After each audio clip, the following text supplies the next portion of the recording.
In this video, we're going to talk about the current issues in business and society within India. We chose this country because it's the biggest country in the south of Asia and it has a booming economy.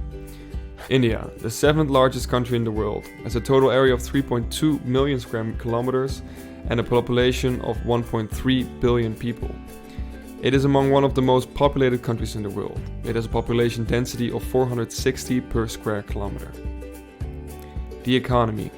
India is starring in a spectacular economic boom.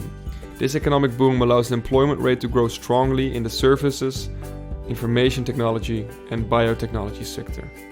These sectors are mainly based on the international supply of information technology services. This boom has led to a growing political and cultural presence of India in the world. The developments have actively been discussed at G20, BRIC, and other international summits. More and more aspects of both India's society and their cultural industry are known globally. Nowadays, India is receiving more attention than in the last decades. It is possible that in the next years, India's annual rates of economic growth will exceed even those of China. It is predicted that in less than 15 years, India will become the 3rd largest economic country in the world. By 2050, India's GDP can even match that of the United States. India still suffers significant inconveniences, which it will have to reduce if it wants to consolidate its growth. A still impressive poverty that leads to 75% of the population has a daily income of less than $2. Although extreme poverty has been reduced, the delay in agricultural sector, the poor quality of transport and energy infrastructure, sectarian violence and a conflictive geographical environment doesn't help. With Prime Minister Narendra Modi, India seemed to be the new growth marvel of the world. But now the economic growth has been falling 5 quarters in a row.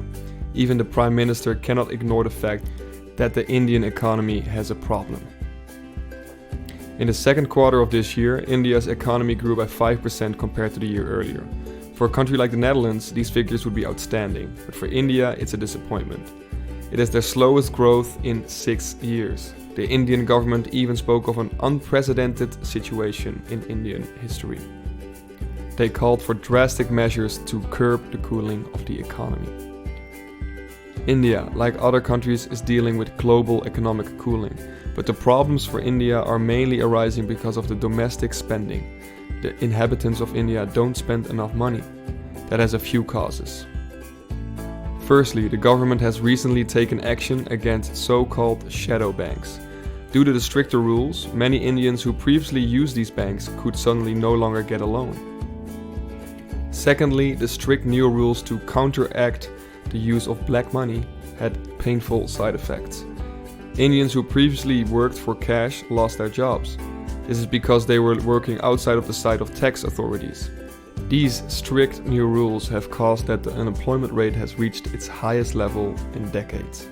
The biggest cause for this unemployment, however, is the rigid labor market. It is very difficult for companies in India to hire and fire people, even if the employment rate is very low.